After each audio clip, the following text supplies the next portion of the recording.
Hey guys, make sure to subscribe and hit that notification bell to be updated every time I make a new video. Thanks, let's begin. I never thought I'd be so disappointed in a Tremors movie.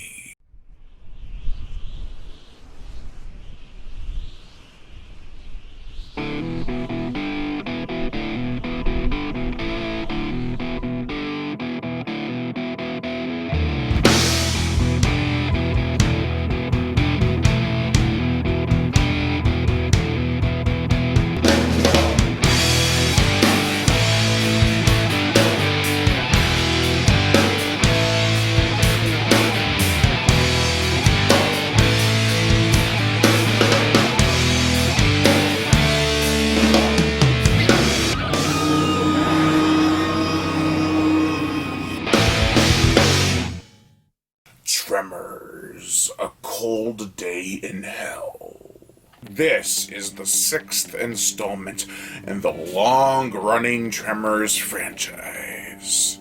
The plot. Bert and Travis are called upon yet again to head off to a new location where they can hunt ABs and graboids. Where is it now? I actually thought it was Alaska for the longest time. Nope, it's Canada. I had to sneak one in there, I'm sorry. Anyway, they get there, they encounter a warm climate, as well as tons of action and adventure, and a possible government cover-up. So my main concern is, where is the snow? There is barely any, except for in the opening scene where it's all snow. Like, why? What? This had potential, yet it was squandered. And I mean squandered big time. They could have had freaking graboids in the snow, or even in ice, and they just blew it. This has poorly written humor, dialogue, and this is also the raunchiest Tremors movie in the franchise so far. Examples include pee and fart jokes, crude sexual innuendos, and more pee and fart jokes. Like when an AB takes off one time, it's farting. When do they ever fart when they take off? You can hear underneath all the explosion of fire. The characters. We have Bert, played yet again by Michael Gross, or Gross, however you want to say it. He's very angry in this movie. He also has an illness, which I will probably get to later unless I don't want to spoil too much, but he is very over-the-top and angry in this movie, and it kind of takes me out of his character. He is so unaccepting of Travis, played yet again by Jamie Kennedy, who is just sticking around. I won't spoil why, which was revealed in the last movie, but I won't tell you how or why he's sticking around. But he's the hip guy from before. He's just nothing new. He does all the cool stunts on his motorcycles and dirt bikes and quads and stuff, and that's all he's really good for, is doing stunts. But I don't think Jamie Kennedy is actually doing said stunts most of the time. Mr. Cuts, played by Paul Dutoit from Shark Killer, which is an action shark movie from, I think, 2015, is the government guy. You don't trust him from the get-go, and especially Bert doesn't trust him. But Dr. Rita Sims, played by Tanya Van Gran from Critters Attack. I think she had a cameo in that movie. Not really a cameo, it's just a small minor part. But she is the lead scientist, and she can shoot a gun. Valerie McKee, if the name doesn't give away who that's supposed to be, I'm sorry, is played by Jamie Lee Money, who's very good with a gun and is just a relative to someone else in the series. Hart Hansen, the Mountain Dew, drone-loving guy, who's played by Krishan Naidu from the Banana Splits movie. He takes a piss off the oil thing, I don't know. Dr. Charles Ferezzi, spelled Freeze, is played by Francesco Nascimbini. And, well, he's more of the coward than anything. And the late Danny Keogh from Shark Attack 2 plays Agent Dalkweed, I think. It was hard to tell exactly who was who in this movie. IMDb messed everything up.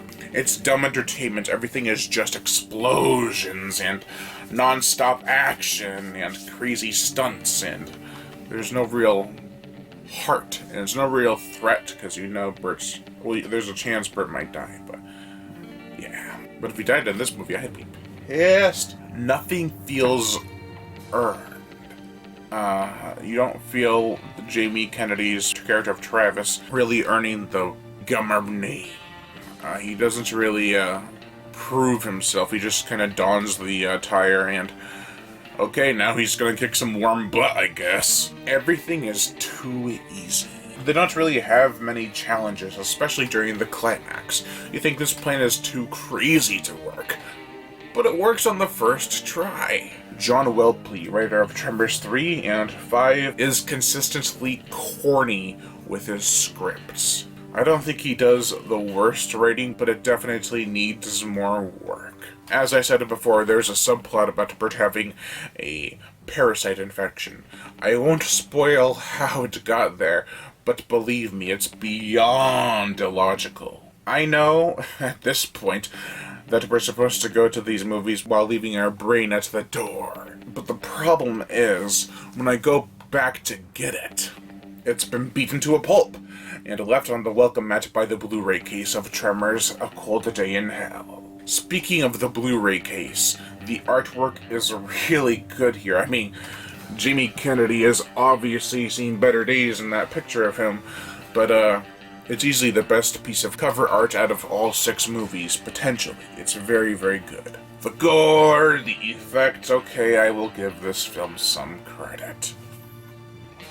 This is easily the juiciest of the Tremors franchise in terms of monster gore.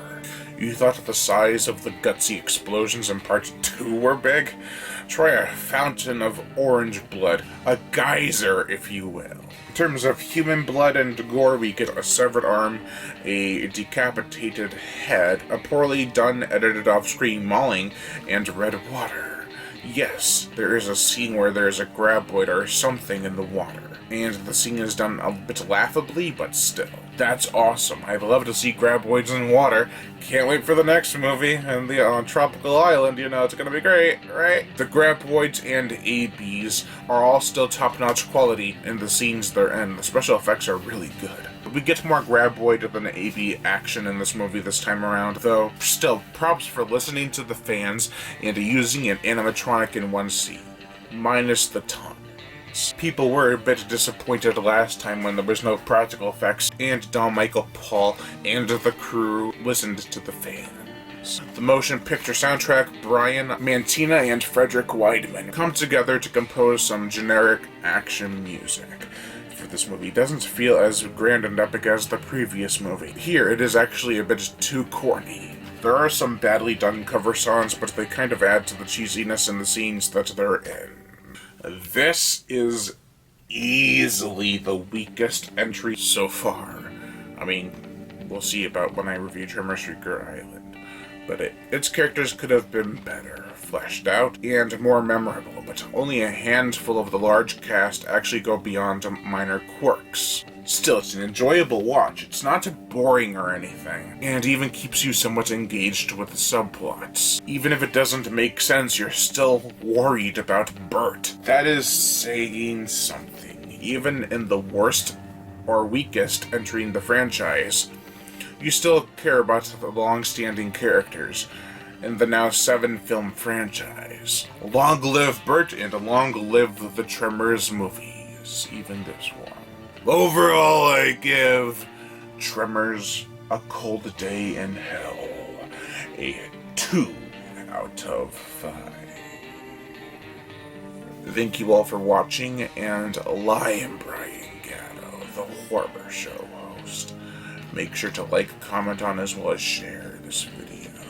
Like my Facebook fan page and support me on Patreon, where even $1 a month will help keep this channel going on strong, and I'd greatly appreciate it. Plus, you'll get access to body counts and other music videos that you can't get on YouTube because of copyright and date restrictions. So the notification bell to be notified every time I make a new video, and as always, subscribe.